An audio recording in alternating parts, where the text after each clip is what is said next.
Então vamos ver aqui, o Guilherme Ferreira mandou. Eu desenvolvi um interesse recente em um cenário barra environment. Então os meus últimos estudos são basicamente com essa proposta. Eu acabei de fazer essa pintura com base numa foto que eu tirei aqui perto de casa. Eu gostaria de conhecer mais e eventualmente entrar no cenário de ilustração de background para jogos ou animação.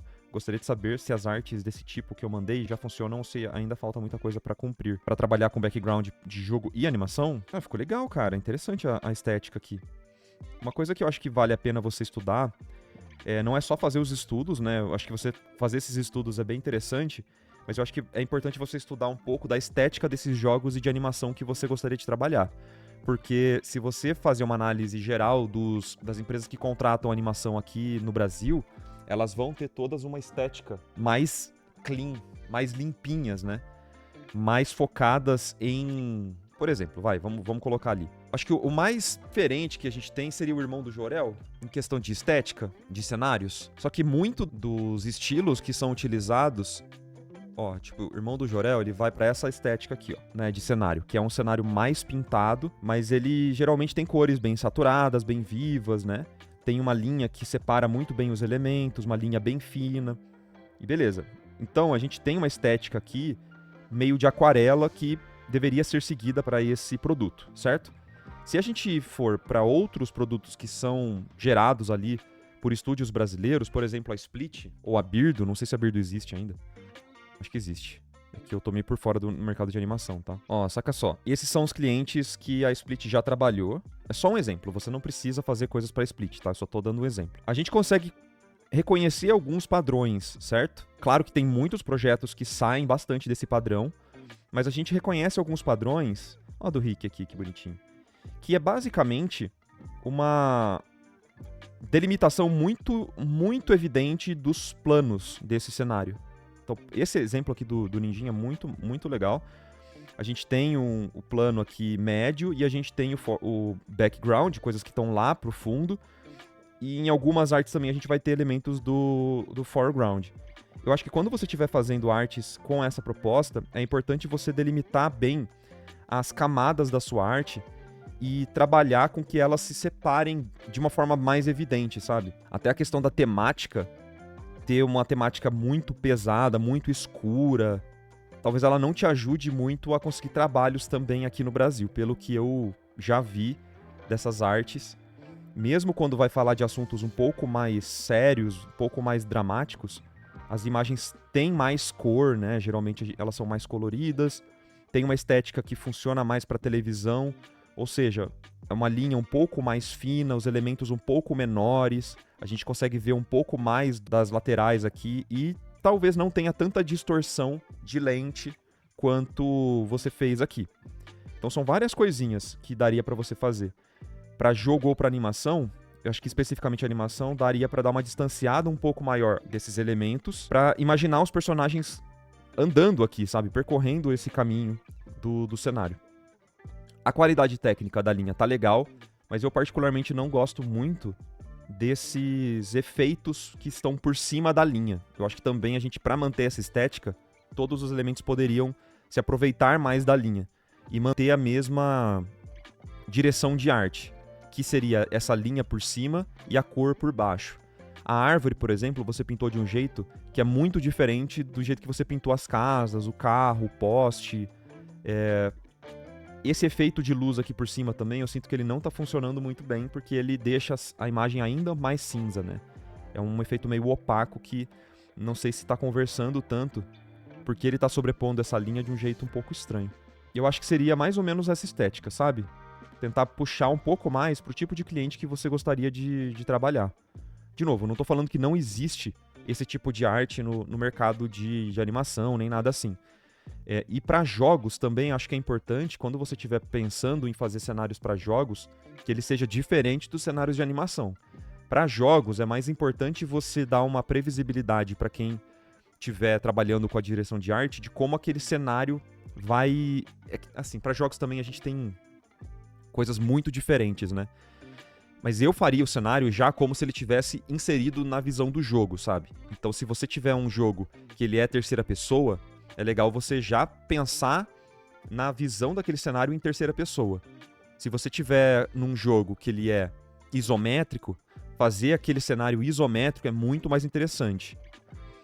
Você ter um jogo que ele é mais infantil, que ele é completamente bidimensional, como se fosse um, sei lá, cenário da Hello Kitty, por exemplo, que a gente tem aqui da Split. Ó, é legal a gente já fazer o cenário nessa visão, sabe? Mas cenário para jogo é um pouco mais abrangente. Mas de qualquer forma, essa técnica que você está empregando aqui na sua pintura, ela deveria ser meio reconhecível, ou pelo menos fácil de transpor para o nosso jogo ou para o nosso produto. Sempre que você estiver fazendo alguma coisa, pensa que isso vai ter que fazer parte ou conversar com a linguagem do seu produto final. Essa que é a parte importante. Esse cenário, com essa linha bem grossa, ele me remete mais a quadrinhos do que qualquer outra coisa. Não me remete muito a animação ou a jogos.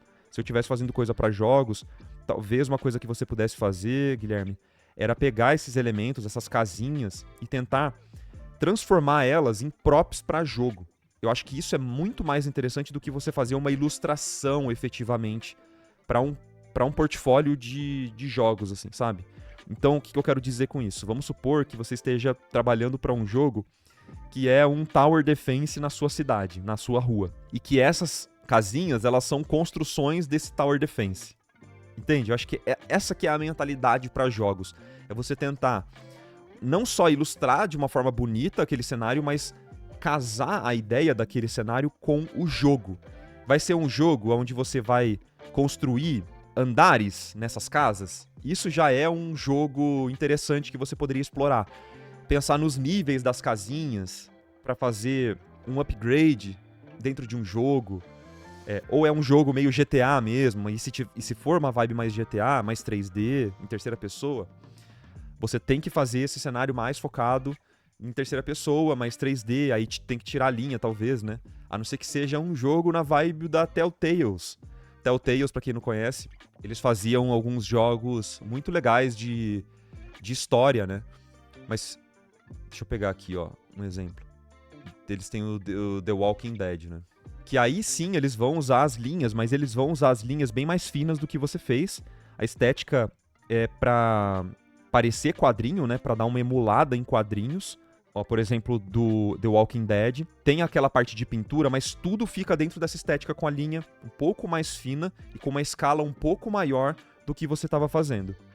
Eu acho que a escala das coisas que você fez, especialmente em relação à linha, tá tudo muito grande, assim, sabe? Ela não cabe direito na tela. Eu daria uma espaçada maior. Mas, enfim, eu passei um monte de ideia aqui pra você. Achei maneiro a tentativa, com certeza. Tem coisa legal pra engrossar o caldo aqui, mas faltou pra mim uma direção de arte de saber pra onde que você quer ir. Ainda tá muito solto, entendeu? Tem o BG de Hades, mas você lembra da escala das coisas, né? Olha como Hades é muito... Tem coisas muito menores acontecendo, né? Os elementos são bem separados uns dos outros. Eu acho que é legal de ver no Hades como os efeitos visuais de, por exemplo, um holofote ou de uma iluminação afeta a estética com linhas. É isso que você deve estudar para depois tentar aplicar. Mas o mais importante para portfólio é essa mentalidade de produto mesmo, sabe? Tipo, porque quando você falou jogo e animação, a gente tá falando de dois produtos que são muito diferentes. Então, dá uma focada, estuda o produto que você quer ajudar a criar e entra de cabeça nesse tipo de estética, assim, sabe? Beleza? Eu acho que na Arte Revide tem cursos de cenário, se eu não me engano. Ou mentoria. Tem a Fernanda Montoni, que ela dá mentoria, né, de cenários. Ela é bem experiente nisso. Acho que você poderia mandar uma mensagem para ela ou procurar o próximo curso que ela for fazer. Ela faz cenários para animação especificamente. Acho que ela pode ser uma orientação... Ela pode te dar uma orientação melhor do que eu. Beleza? O Instagram dela é esse aqui, ó. Fernanda Montoni. Certinho? Esse foi um corte que está disponível na íntegra lá no nosso canal principal. Eu vou deixar o link aqui para você poder conhecer e embaixo eu vou deixar um link de um outro vídeo que talvez você possa se interessar. Não se esqueça de conhecer a nossa área de membros lá no nosso canal principal que financia esse projeto aqui no YouTube. E você pode conhecer todos os benefícios no site alaprimes.com.br. Um beijo, até a próxima e tchau, tchau.